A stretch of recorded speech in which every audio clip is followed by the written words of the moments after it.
The Life Story of Meishusama.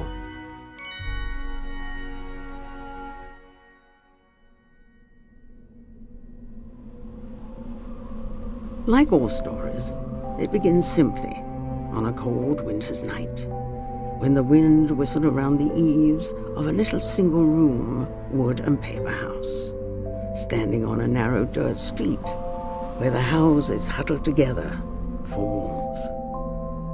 On this cold December night in 1882, joy would also come into this home.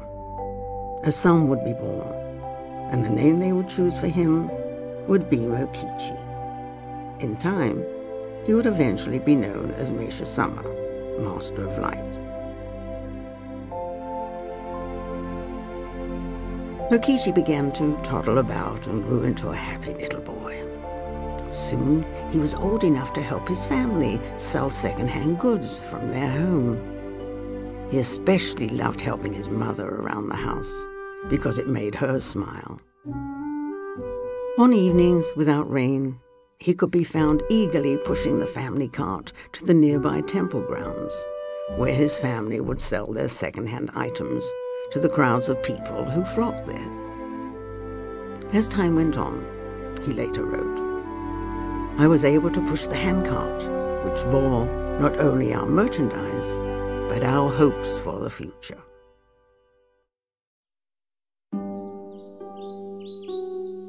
These outings to the temple grounds also gave Mokichi a chance to experience trees, birds, and flowers. He loved nature and being in natural surroundings. Although Mokichi had always been a little weak and sickly, many illnesses began to plague him when he entered school. When Mokichi was a teenager, he often sat studying and reading while the other students had active social lives, played sports, or went on school trips. It was then that books became his new friends. And because of the illnesses he suffered when he was a teenager and later on in life, he had great empathy for all those who came to him with health problems.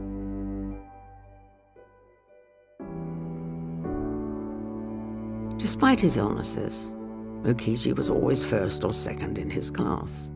At 14, his good grades helped him gain entrance to the famous school, now known as Tokyo National University of Fine Arts and Music. 6 months after entering that school, Mokichi developed an infection in his right eye.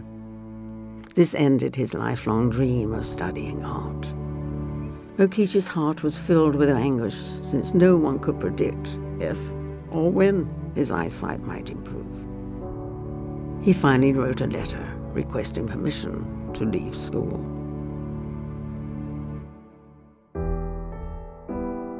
More illnesses followed. First came pleurisy, a lung disease.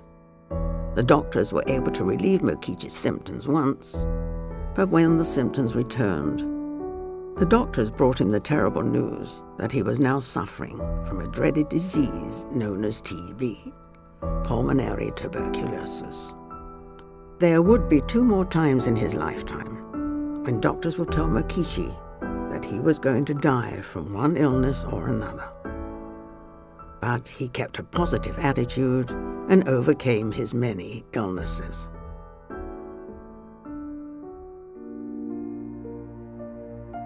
Mokichi noticed the medications the doctors gave him over the years for his various illnesses helped very little and had bad side effects. Later on in life, Mokichi would often warn people, "Medicine makes our bodies weak." His life in a shambles at 19, Mokichi decided to take his health into his own hands. He experimented by switching to a vegetarian diet, and his health began to improve. Soon he was free of the TB that had haunted him, and as each day passed, he grew stronger. Intent on encouraging his good health, Mokichi took up walking and hiking in the mountains as exercise and continued walking all his life.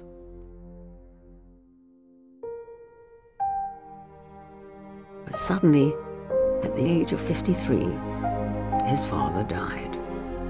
Mokichi's father left him enough money to open a sundry shop where he sold beautiful purses, hairpins, and jewelry.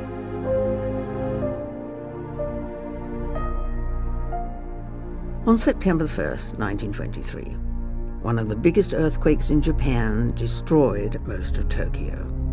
The destruction of most of the city also destroyed his business. It was then that Mokichi took a long, hard look at his life. He began to wonder and search for the spiritual meaning and purpose of life. There was nothing left to do but to return to God.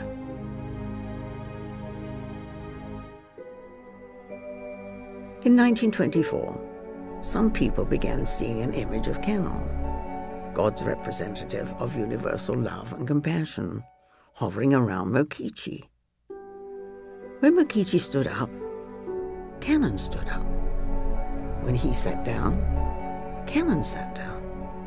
When he walked somewhere, Kannon followed him.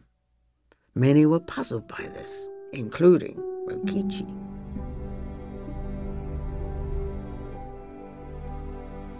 In December 1926, while meditating at home one night, an amazing thing happened that would change his life forever.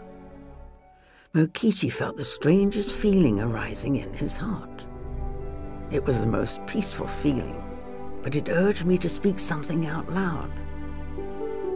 His wife Yoshi ran to get paper, brush and ink, and put everything he said down on paper.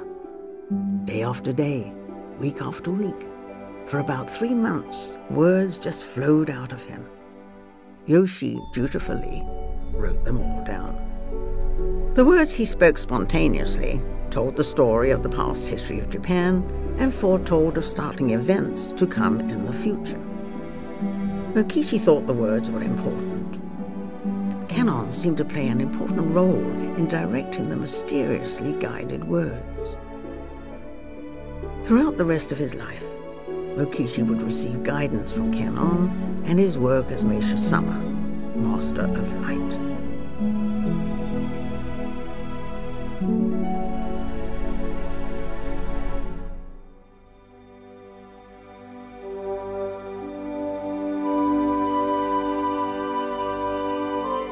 On the edge of Tokyo Bay, east of Tokyo, sits a sacred mountain known as Mount Nokogiri. One day, Meishusama received guidance from God in the form of Kannon, who told him to climb Mount Nokogiri to see the sunrise. On June 15, 1931, Meishusama followed God's guidance and led 30 people up the mountain in the dark.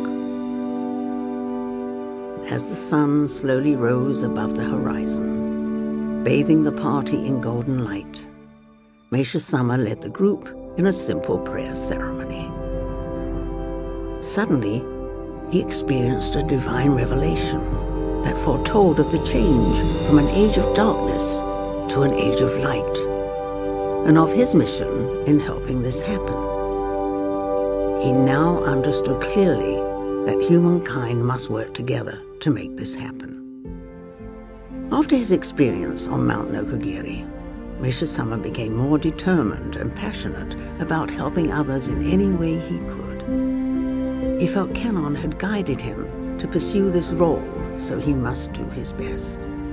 Later, in order to carry on his mission, he decided to create his own organization, known as the Kannon Society of Japan.